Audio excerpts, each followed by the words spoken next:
So today I am doing a total first world problems video for you guys. Today's video is going to be how to take the perfect selfie. And I know some of you guys, when you see this video, you're gonna be like, is this girl serious? This girl probably needs Jesus.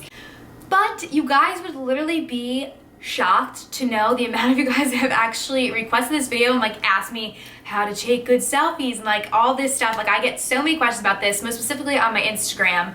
If you guys don't follow me on Instagram already, you should right now. There'll be a link down below. It's at Kelly_JaneXX. You can see all of my selfies. But I get so many questions about how to take the perfect selfie. So I thought it'd be like just a funny, kind of cute little video to do for you guys and actually give you guys some tips because there is a science to it. There really is. You know, there's a science to good Instagram pictures. There's a science to good selfies. Like, there is, and I will be your teacher. But yeah, so I'm gonna give you guys my tips and tricks to taking the most perfect selfie. Okay, so the first thing that is literally super important, like my #1 tip for taking the perfect selfie is you need good lighting. Like you literally need, it's a must. If you don't have good lighting, the selfie is just not gonna be good. Like you need good lighting. It's just 199% of what you need for a good selfie. It's so important. I have a Diva ring light, which is what I'm using to film right now because it's like 9:30 at night right now, so it's pitch black outside.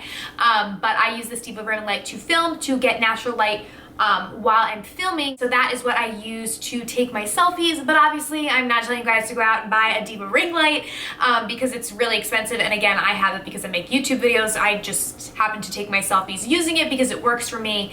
But I didn't like buy it just to take selfies because that would be kind of nuts. But the best alternative to a Diva ring light, it actually is better than a Diva ring light, but I just can't film during the day most times, is daylight. It is literally, there is no better lighting than daylight. Like if you can go outside, or even if you're sitting in like the front seat of a car where you have that light like hitting you through the window, or even just like right in front of a window, the most perfect lighting, literally perfect, and your picture will be stunning. It just makes the picture look so much more crisper and clearer because the darker the picture is, it's just gonna be more muffled because you know you can't really see in the dark. People wanna see your beautiful face, so make sure you have the best light so that you can see that. So that is super important. You are like literally more than halfway there if you have good lighting. So we're on the right track, people, we're almost there. My next tip is getting the right angle. We all know everyone has a side, everybody has one. If you're one of those lucky people that doesn't have a side, I wish I was you, girl, but I definitely have a side. I tend to think it's like this side because it's like the side my bangs go to, because I feel like this side, like, whoa, where's my eye? You can't even see it.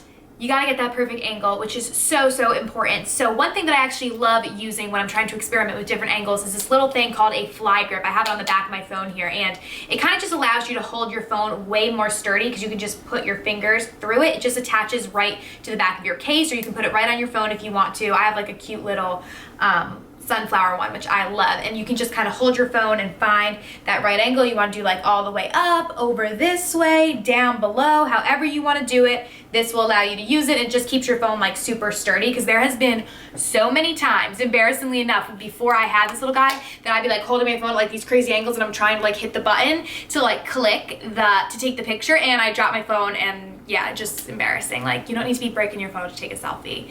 We don't need that. So just get the fly grip and you won't need it. But you can also actually use this as like a little kickstand too, which is really nice. You can just put your phone, set it down or whatever, and put the little self timer on, and then you know it'll prop your phone up and you can get a really cute selfie like that too, and kind of pose however you want. So I actually utilize that quite a bit, and I also kind of use this too as like a little kickstand that I'll watch like YouTube videos and stuff on it before I go to bed.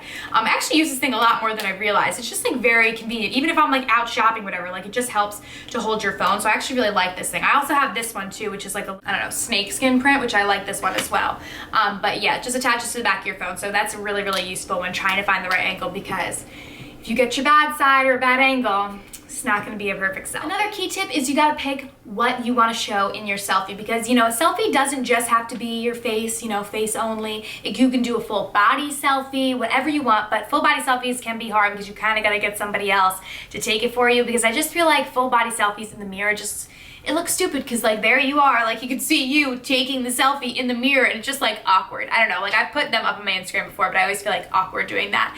So you gotta decide whether you wanna do just the face, full body, whatever. And then going off of the full body shots, when you're doing just your face, I feel like the background doesn't really matter as much because no one's gonna be really looking at that because the picture is probably gonna be pretty close up. But if you're doing a full body shot, the background is key. You can't just have like your messy room with a bajillion things like all over the floor. Like my room is an actual disaster, so you'll never catch me taking a full-length picture of myself like in my room with the disaster in the background. You gotta have like a cute background. Like I love taking like full body pictures like in front of the ocean or like on a boardwalk or like something pretty. I don't know. The background is definitely important. You'll definitely get more likes on your selfie or whatever you want to call it if you have a beautiful background. Obviously, like for my videos, I have this background. This is like wallpaper that I got at Bed Bath & Beyond. Yeah, that's where I got it. And so this is like the background of a lot of my selfies, just because this is what I use as my background to film. But background is definitely key. Nobody wants to see a big mess from your room and all your clothes laying all over the floor. Also, another thing that I have recently discovered, which is kind of annoying because I don't even really utilize this tip myself, even though I should, but if you're using your phone, most specifically your iPhone, because that's what I have, to take your selfies, you can use the front camera where you can see the screen and like what your selfie looks like, or you can use the back camera and you kind of just can't see what it looks like and you're kind of like, you know, you don't know until you turn it around after you see the picture. But the front camera is not as good as the back camera, and I've definitely realized that. Like the back camera is much clearer, much better picture. So, you know, even though you can't like necessarily see yourself and what exactly the selfie is going to look like, it honestly is better if you want like a super clear picture to use the back camera instead of the front one, because the front one is definitely fuzzier, even though I always use the front one because I like to see what the picture's going to look like. But just a tip. And then last but certainly not least, we will address Instagram filters, because again, this is a question that I get so many questions about. What are my favorite Instagram filters? What filters do I use? And I'm going to bring it up on my phone so I can see which ones I use the most often, because I forget what the names of them are. I love the new ones. Instagram got like new filters not that long ago, and I love them because I never use like the full filter. I always kind of adjust it down because I feel like the full filter, it like discolors the picture so much and it just looks weird. So I like to like adjust it down, but I like Slumber. I use that a lot, and again, all of these are like adjusted like probably less than halfway because I feel like the full ones are just bam. So I like Slumber a lot. Crema I use from time to time. Aiden. And then those are like the new ones. And then the only other of like the original ones that I actually like are Valencia, XX Pro, and Lo-Fi. Those are like my most used filters. Again, total first world. Some of you guys are gonna be like, this video. But like I said, y'all requested it, so just giving the people want. But yeah, so those are a few of my pro tips on taking a perfect selfie. Be sure to follow me on Instagram so you guys can see all of my selfies and everything about my life, and subscribe to my channel and give this video a thumbs up if you did enjoy, and I will see you guys in my next video. Bye!